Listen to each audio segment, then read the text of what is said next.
Hello everyone, welcome to my YouTube channel. చాలా మందికి ఇప్పుడు ప్లేస్మెంట్ సీజన్ వచ్చేసరికి చాలా టెన్షన్ పడుతూ ఉంటారు. ప్లేస్మెంట్స్ చాలా ఎలా క్రాక్ చేయాలి, కొంతమంది నెక్స్ట్ ఇయర్ కోసం ఎలా ప్రిపేర్ అవ్వాలి, అసలు ఏం ప్రిపేర్ కావాలి, ఇలా కొంతమంది ఫ్రెండ్స్ అయిపోయి అసలు ప్లేస్మెంట్స్ కి కూర్చోరు. కొంతమంది ప్లేస్మెంట్స్ కూర్చున్న వాళ్ళకి నాలెడ్జ్ ఉన్నా కానీ ఆ టెన్షన్ ఆ ఫియర్ వల్ల పానిక్ అవడం వల్ల వాళ్ళ మంచి ఆపర్చునిటీస్ మిస్ చేసేసుకుంటారు. చాలా వరకు ఏంటంటే ఎక్స్పీరియన్స్ వల్ల వస్తుంది, లేకపోతే కొంతమంది బై డిఫాల్ట్ కాన్ఫిడెంట్ గా ఉంటారు. దీనివల్ల కూడా వాళ్ళు బాగా మాట్లాడేసి అస్ చేస్తుంటారు. మనం చూస్తుంటాం మన ఫ్రెండ్స్ అదే వాడు 9 పాయింటర్, వాడు బాగా చదువుతాడు, అన్ని వేసాం ప్లేస్మెంట్ ఎందుకు కాలేదు, తక్కువ ప్యాకేజ్ లో ప్లేస్ అయ్యాడు, అని వీడు మామూలుగా చదువుతాడు, అయినా తర్వాత కంపెనీలో ప్లేస్ అవుతుంది ఇట్లా అనుకుంటాం. కానీ అనుకోవాల్సిన అవసరం లేదు, ఎందుకంటే కొంచెం లక్ మ్యాటర్స్ ఉంటుంది. ప్లస్ ఆ టైంలో ఎవరైతే బెటర్ గా పర్ఫార్మ్ చేస్తారో దాన్ని బట్టి కూడా మనకి వచ్చే జాబ్ అనేది ఉంటుంది. సో అది కూడా ఇంపార్టెంట్. సో మనం వాళ్ళ పక్క వాళ్ళకి ఎక్కువ వచ్చింది అనేసి మనం తక్కువ టాలెంట్ అలా ఎవరిని కూడా జడ్జ్ చేయాల్సిన అవసరం లేదు. సో జస్ట్ అంటే మనం ఎంత హార్డ్ వర్క్ చేసాం, ఆ టైంలో మనకు తెలిసిన క్వశ్చన్స్ వచ్చాయా, లేకపోతే కొంచెం లక్ కూడా మ్యాటర్స్, ప్లస్ మనం ఎంత కాన్ఫిడెంట్ గా మాట్లాడుతున్నాం, ఇలాంటి ఫ్యాక్టర్స్ ప్లే చేస్తుంటాయి. సో మనం వీలైనంత వరకు ఆ లక్ ఫ్యాక్టర్ ని తగ్గాలంటే మనం హార్డ్ వర్క్ చేసి మన బెస్ట్ ఎఫర్ట్స్ ఇస్తే ఆటోమేటిక్ గా లక్ ఫ్యాక్టర్ అనేది తగ్గిపోతుంది.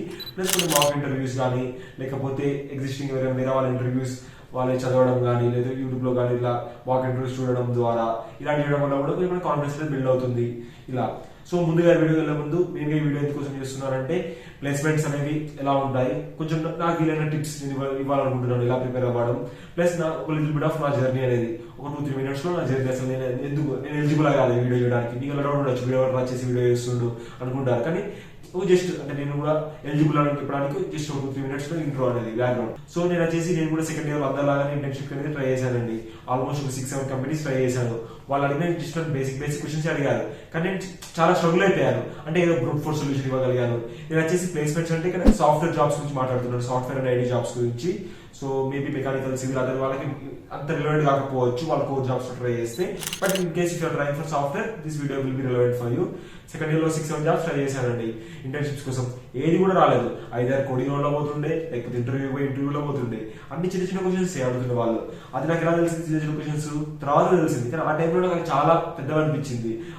గ్రూప్ డిస్కషన్స్ లో పోతుండే. ఇలా అయిపోతే నేను చాలా డిసప్పాయింట్ అయిపోయాను. అరే ఇంటర్న్షిప్ కూడా రావట్లేదు, ట్రైల్ అయిపోయింది ఏంటి అనుకున్నాను. సెకండ్ ఇయర్ లోనే అంత మ్యాండేటరీ కాదు, ఆప్షనల్ ఉంటుండే మా కాలేజ్ లో. అయినా కొన్ని కంపెనీస్ వచ్చిన వాళ్ళు సెకండ్ ఇయర్ థర్డ్ ఇయర్ చేస్తుంటే ఆ టైంలో నన్ను సెకండ్ ఇయర్ లో కొన్ని నాకు ఏవైతే ఎలిజిబుల్ ఉన్నానో వాటిని ట్రై చేశాను. కానీ ఏది రాలేదు, చాలా డిసప్పాయింట్ అయిపోయాను. అంటే డిసప్పాయింట్ అయినా కన్నా ఎక్కువ వేసింది. అంటే అరే థర్డ్ ఇయర్ లో వెళ్తున్నాం, మళ్ళీ థర్డ్ ఇయర్ ఇంటర్న్షిప్ కంపల్సరీ, ఇలా అయితే ప్లేస్మెంట్స్ ఎలా అవుతుంది, ఇంటర్న్షిప్స్ ఎలా అవుతుంది, ఆ చిన్న భయం అనేది నాలో ఉండిపోయింది. అప్పుడే ఫిక్స్ అయిపోయాను కోడింగ్ అనేది స్ట్రాంగ్ గా నేర్చుకోవాలి. ఎలా అంటే ఏ కంపెనీ అయినా ఇలాంటి క్వశ్చన్ అయినా చేయగలగాలి, అలా అని ఫిక్స్ అయిపోయాను. అలా చేసి నా సెకండ్ ఇయర్ సమ్మర్ ఉంటుంది కదా, ఆ సమ్మర్ అనేది చాలా బాగా యూటిలైజ్ చేసుకున్నాను. ఎలా అంటే ఆల్మోస్ట్ 400 to 500 కోడింగ్ క్వశ్చన్స్ అనేది సాల్వ్ చేశాను. ఈ నెంబర్ అనేది ఇంపార్టెంట్ కాదు అనుకుంటారు, అరే 500 క్వశ్చన్స్ చేశారు, 1000 క్వశ్చన్స్, అది ఇంపార్టెంట్ కాదు. మన కాన్సెప్ట్స్ అనేది మనకి ఎంత స్ట్రాంగ్ గా వస్తాయి, ప్లస్ మనకి ఎంత డెప్త్ గా వస్తాయి అనేది ఎక్కువ ఇంపార్టెంట్ నెంబర్ ఆఫ్ క్వశ్చన్స్ కన్నా. సో నేను ఆ టైంలో ఎలా అంటే ఆల్మోస్ట్ అన్ని టాపిక్స్ కవర్ అయ్యేటివి. Starting from arrays, mathematics, biology research, trees, dynamic programming, greedy, graphs, ఇలా ఆల్మోస్ట్ అన్ని టాపిక్స్ కవర్ అయ్యేటివి across breadth and depth. Breadth అంటే ఏంటంటే ఎంత కవర్ చేయగలుగుతున్నాం, డెప్త్ అంటే ఎంత లోపలికి కవర్ చేయగలుగుతున్నాము. ఇలా బ్రెడ్త్ అండ్ డెప్త్ అనేది కవర్ చేసేసి ఆల్మోస్ట్ అన్ని నాకు వీలైనంత వరకు ప్రిపేర్ అయ్యాను. జస్ట్ కోడింగ్ అంటే డేటా స్ట్రక్చర్స్ అంటారు, అది కూడా ఇంపార్టెంట్ కాదు.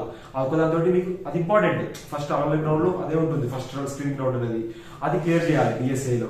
ఆ డిఎస్ఏలో క్లియర్ చేసిన తర్వాత మన కంప్యూటర్ సైన్స్ ఫండమెంటల్స్ కూడా ఇంపార్టెంట్. చాలా కంపెనీస్ కంప్యూటర్ సైన్స్ ఫండమెంటల్స్ అడుగుతారు ఇంటర్వ్యూస్ లో. Like computer science fundamentals in the sense operating system basics వచ్చి ఉండాలి, డేటాబేస్ బేసిక్స్ వచ్చి ఉండాలి. నెట్వర్కింగ్ కంపెనీ ఆప్షన్, కొన్ని కంపెనీస్ అడుగుతుంటారు, కొన్ని అడగకపోవచ్చు. ఎందుకంటే చాలా వరకు నెట్వర్కింగ్ అనేది థర్డ్ ఇయర్ 4th year వస్తుంది కాబట్టి, మన ఇంటర్న్షిప్ తర్వాత వస్తుంది కాబట్టి. సో మనం చెప్పచ్చు అంటే ఇప్పుడే కోర్స్ అవుతుంది, లేకపోతే మీరు whatever you can be frank there, like you haven't spent time in learning that అలా చెప్పేసి మీరు చెప్పేసేయచ్చు. కానీ బేసిక్ గా డేటాబేసెస్ వచ్చేసి ఊప్స్ కానీ, ఆపరేటింగ్ సిస్టమ్స్, ఈ మూడు అయితే కంప్యూటర్ సైన్స్ ఫండమెంటల్స్ అంటారు. Even networking and compilers also computer science fundamentals, that also one should know. కానీ ఇప్పుడు అదర్ డిపార్ట్మెంట్స్ వాళ్ళ నుంచి నెట్వర్కింగ్, కంపైలర్స్ అంతా ఎక్స్పెక్ట్ చేయరు, కానీ డేటాబేసెస్, ఊప్స్ అయితే కంపల్సరీ ఎక్స్పెక్ట్ చేస్తారు. ఆపరేటింగ్ సిస్టమ్స్ అయితే కంప్యూటర్ సైన్స్ స్టూడెంట్స్ అయితే అది చూడడానికి చాలా బెటర్, అది మీకు చాలా అడ్వాంటేజెస్ అవుతుంది. నేనైతే ఫేస్ చేసిన ఇంటర్వ్యూస్ అన్నిటిలో కూడా ఇలాగే నాకు ఆపరేటింగ్ సిస్టమ్ సేవ్ చేసింది, అంటే ఒక ఇంప్రెషన్ క్రియేట్ చేయడానికి. నాకు ఆపరేటింగ్ సిస్టమ్స్ చాలా స్ట్రాంగ్ ఉంటుండే, దానివల్ల నాకు చాలా ప్లస్ పాయింట్ అయిపోయింది. సో ఇలా నేను థర్డ్ ఇయర్ లో సెకండ్ ఇయర్ లో సమ్మర్ లో చాలా కష్టపడ్డందుకు థర్డ్ ఇయర్ లో వచ్చిన కంపెనీస్ అన్నింటిలో కూడా స్టార్టింగ్ అన్ని రౌండ్స్ కూడా క్లియర్ చేయగలిగాను. కోడింగ్ రౌండ్స్ అనేది ఆల్మోస్ట్ అంటే 3 కంపెనీస్ మ్యాథ్ వర్క్స్ ప్లస్ ఏదైతే కంపెనీలో నాకు వచ్చిందో అవన్నీ కూడా క్లియర్ చేయగలిగాను. సో అన్ని క్లియర్ చేయడం వల్ల అన్ని ఇంట్లో అడ్వాన్స్ అయ్యాను. కానీ అంతలోపే నాకు వచ్చిన కంపెనీస్ లో ఆల్మోస్ట్ అంటే అన్ని రౌండ్స్ కంప్లీట్ అయిపోయి వచ్చేసింది. సో ఆటోమేటిక్ గా మిగతా కంపెనీస్ కి నేను ఎలిజిబుల్ చేసేస్తాను. ఎందుకంటే కాలేజీలో ఎలా ఉంటుందంటే ఒక కంపెనీలో ప్లేస్ అయిపోయాక ఇంకో కంపెనీకి అలో చేయరు. సో మనం ప్లేస్ అయితే మనం ఇంటికైనా ట్రై చేయొచ్చు. కానీ ఒకసారి ప్లేస్ అయితే వాళ్ళు అలో చేయరు. ఎందుకంటే to be fair for every one, మీద వాళ్ళకు కూడా అవసరం కాబట్టి జాబ్స్ అనేది. సో అందరికి ఈక్వల్ ఛాన్స్ ఇవ్వాలి కాబట్టి అలా అలో చేయరు. So that is understandable. అలా థర్డ్ ఇయర్ అలా అయిపోయింది. కానీ నా బ్యాడ్ లైఫ్ వల్ల కరోనా వల్ల ఇంటర్న్షిప్ క్యాన్సిల్ అయిపోయింది. చాలా భయం అయిపోయింది. కానీ ఏదో ఆ టైంలో ఏదో ఒక చిన్న కంపెనీలో ఇంటర్న్షిప్ చేసేసి ఒక ఇంటర్న్షిప్ ఎక్స్పీరియన్స్ అనేది తెచ్చేసుకున్నాను. అది కూడా నాకు చాలా యూజ్ అయింది.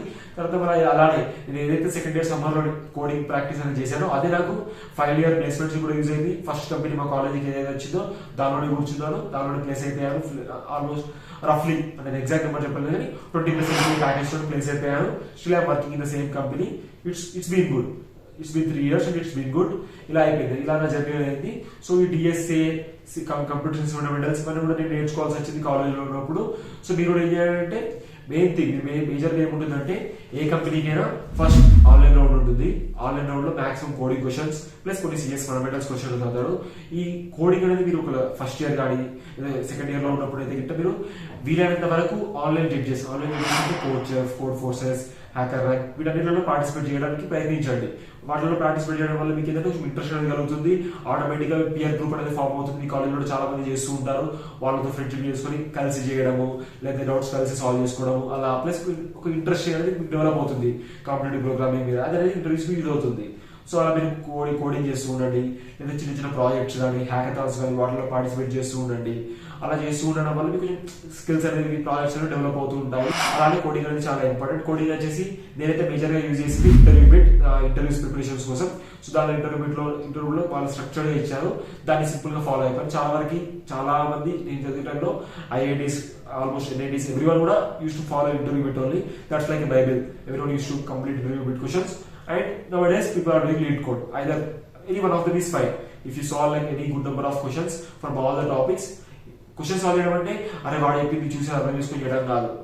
ఎండ్ టు ఎండ్ అండర్స్టాండింగ్ తెచ్చుకోవడం, టాపిక్ మీద కాన్సెప్ట్ మీద అర్థం చేసుకోవడం. అలా అయితే మనం ఏ ర్యాండమ్ క్వశ్చన్ వచ్చినా సాల్వ్ చేసే ప్రాబ్లమ్ అనేది ఎక్కువ ఉంటుంది. I can understand that. ఇప్పుడు చాలా డిఫరెంట్ క్వశ్చన్ ఉంటే సాల్వ్ చేయలేదు. నేను కూడా చాలా క్వశ్చన్ సాల్వ్ చేయలేదు ఇప్పటికి కూడా. కానీ మనం నార్మల్ కంపెనీస్ అంటే మీడియం రేంజ్ కంపెనీస్ లో సాల్వ్ చేసే ప్రాబిలిటీ అనేది చాలా ఇంక్రీజ్ అవుతుంది మనం అన్ని టాపిక్స్ మీద మనం గ్రిప్ అనేది తెచ్చుకుంటే. సో మీరు కోడింగ్ మీద ఫోకస్ చేయండి. కోడింగ్ అనేది ఒకటి ఫోకస్ చేసి మిగతా నెగ్లెక్ట్ చేయడం అంటే తప్పు. దానిలో మీరు కెరీర్ లో చాలా డిఫికల్టీ ఫేస్ చేస్తారు. కానీ మిగతా కూడా చాలా important. Like object oriented programming, databases, compilers, computer networking, operating system ఇవన్నీ కూడా చాలా ఇంపార్టెంట్. సో వీటన్నిటి కూడా మీరు కాలేజ్ లో మంచి ఫోకస్ చేయండి. In case of for interviews, if you spend like 2-3 days on each topic, that is enough for interviews, but not enough for deeper understanding. So మీకు వీలైనంత వరకు వాటిలో డీప్ గా నేర్చుకోవడానికి ట్రై చేయండి. అది కుదరనప్పుడు ఇంటర్వ్యూస్ కోసం అయితే ఒక 2-3 days స్పెండ్ చేయండి ఈచ్ టాపిక్ మీద. ప్లస్ అంటే అన్న మరి ఇంటర్వ్యూస్ ఎలా ఏమడుగుతారు, ఎలాంటి క్వశ్చన్ అడుగుతారు, నన్ను శాంపుల్ క్వశ్చన్స్ ఇవ్వాలనుకుంటే సింపుల్ గా మీరు లీడ్ కోడ్ అనే ఒక వెబ్సైట్ ఉంటుంది. దానిలో లీడ్ కోడ్ డిస్కషన్స్ ఉంటాయి. దానిలో చూడొచ్చు ఎలాంటి క్వశ్చన్స్ అడుగుతున్నారు, ఎన్ని రౌండ్స్ ఉంటాయి అని తెలుసుకోవచ్చు. ఆర్ గిగ్స్ ఫర్ గిగ్స్ లో ఉంటుంది, గ్లాస్ డోర్ వీటన్నిటిలో చూడొచ్చు. చూసి మీరు ఏదైతే కంపెనీకి ప్లేస్మెంట్ కూర్చుంటారో ఆ కంపెనీ గురించి రఫ్ ఐడియా, ఎలాంటి క్వశ్చన్స్ అడుగుతారు, ఎలాంటి టాపిక్స్ మీద ప్రిపేర్ కావాలి, ఎన్ని రౌండ్స్ ఉంటాయి, ఎక్కువ ఛాన్సెస్. చాలా కంపెనీస్ ఎలా అంటే చాలా వరకు ఇప్పుడు ప్రీవియస్ రీసెంట్ గా అయిన వాళ్ళది ఇంటర్వ్యూస్ కానీ అలాంటివన్నీ మనం చూసేస్తే ఆల్మోస్ట్ లక్కీ ఉండొచ్చు. అంటే కొన్ని రిపీట్ అయ్యే ఛాన్స్ ఉండొచ్చు, లేకపోతే సిమిలర్ ప్యాటర్న్ వచ్చే ఛాన్స్ ఉండొచ్చు. మనం will be mentally well prepared if you prepare by seeing previous rounds. Previous వాళ్ళకైనా వాళ్ళు చూసుకొని చేస్తే మెంటల్ గా ప్రిపేర్ అయ్యే ఛాన్స్ ఎక్కువ ఉంటుంది. కాబట్టి మన chances of getting the placement will be increase. So అలా చేయండి. సో ఏదేమైనా కానీ బెస్ట్ ఇవ్వడానికి ట్రై చేయండి. ఫియర్ కాకండి. All the best. ఈ వీడియో అనేది యూజ్ అయిందని అనుకుంటున్నాను. ఇలాంటి మరిన్ని వీడియోల కోసం మన ఛానల్ సబ్స్క్రైబ్ చేయండి. నేను ఇలాంటి మరిన్ని కంటెంట్ అనేది మీ ముందుకు తీసుకురావడానికి ప్రయత్నిస్తాను. Thanks for watching the video. Please subscribe and support us. That will help us a lot.